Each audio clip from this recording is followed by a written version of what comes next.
Alright, welcome to the office. It's an emotional day today. It's the 13th of September 2023, and for me this marks a 10-year anniversary of when I was last nicked for anything. Now, it wasn't anything serious. It was 2 counts of assault by beating, which anybody will tell you it's nothing. It's not GBH or anything like that. I don't even know if it's ABH. It might be on par with ABH, or I don't know. But anyway, that was the last time I got nicked for anything. And it's very prevalent in my mind because when I got nicked, I had the little girl in the car with me, and she was only 9 months old. And when they come for me, then they came with the treatment, you know what I mean? I don't want to go into too many details, but they brought the noise. So when I heard the door shut behind me, obviously my thoughts are straight with my little girl, who I can't see, and you know, that's where jail becomes a punishment. You know, being locked up in a cell, that's the punishment for those that don't see you. And I knew then, I've got to turn my back on this. I can't keep doing this. I can't keep living like this, in and out of this bullshit. So I did, and it was easy. Flick of the switch. And there was an incident that I'll share with you that really pulled at my heartstrings. Because as a 9-month-old baby, you don't think they know what's going on. You know, we all know that children hear too much and they hear things that they don't let on. But at 9-month-old, this came as a shock to me. It was 2017. Before I was going away on a romantic getaway, I thought we'll take the kids out, we'll have a nice day. So we went down to Wales. We had a day out by the seaside, and we had ice cream, and there was a nice creperie that we found. We had crepes and ice cream and all that caper. It was nice. We had lunch out. It was a great day.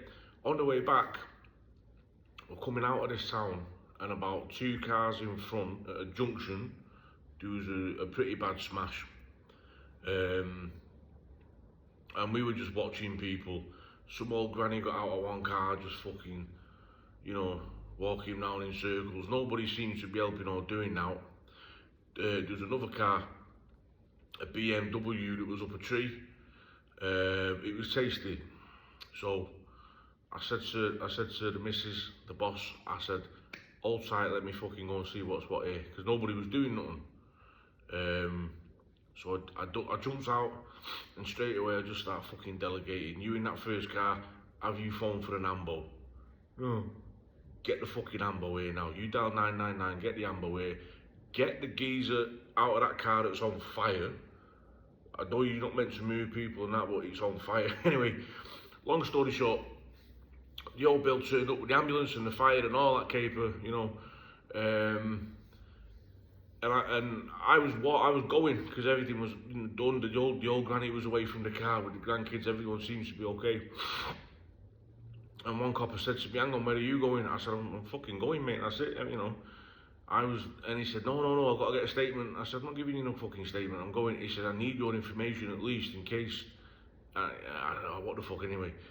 I go back to the car, and I said to Mrs. Boss, I said, this cunt wants to keep me here for a minute. He wants a phone number or something, I reckon, from where he can. And she's looking at me and she said, sort your daughter out. You need to sort your daughter out.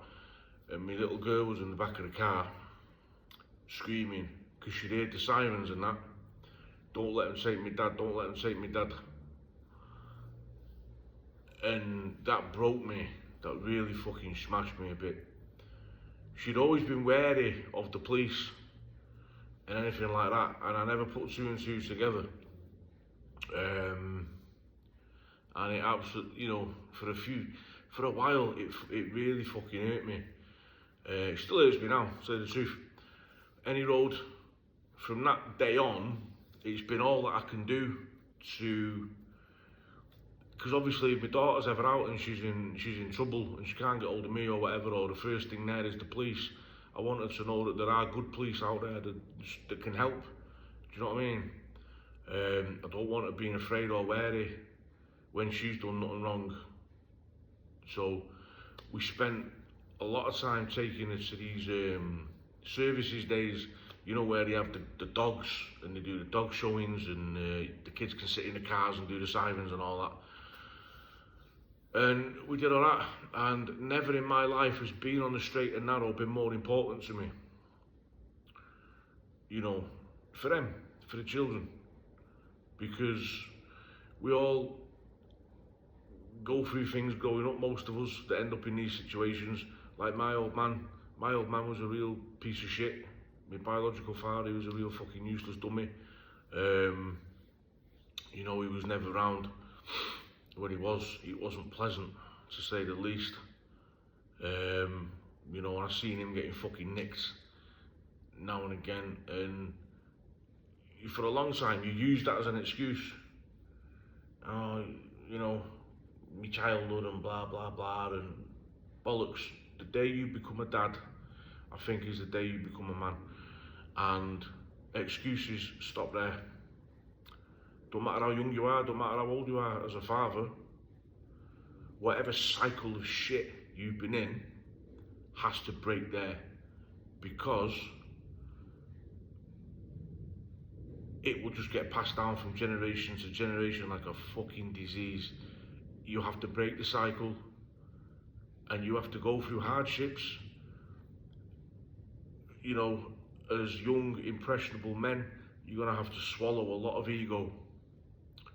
So there's going to be a lot of things that you have to go through to take steps to become a better man and a role model for your children, especially you've got sons. Because we all like to use these, and we all like to use these. Very rarely, as a young man, do we use these. So, surely that the story that I wanted to share. Hopefully, if you're a young man and you're watching this and you just become a father, this will resonate. If you've been through this, hopefully it will resonate. And I'm going to celebrate the best way I know how. My 10-year anniversary, I'm going to break a sweat, I'm going to hit the bag, move about a bit, and I'm going to get some work done for this and for this. So, hope you enjoyed that. Like I said, hope it resonated, and have a good night. Stay lucky.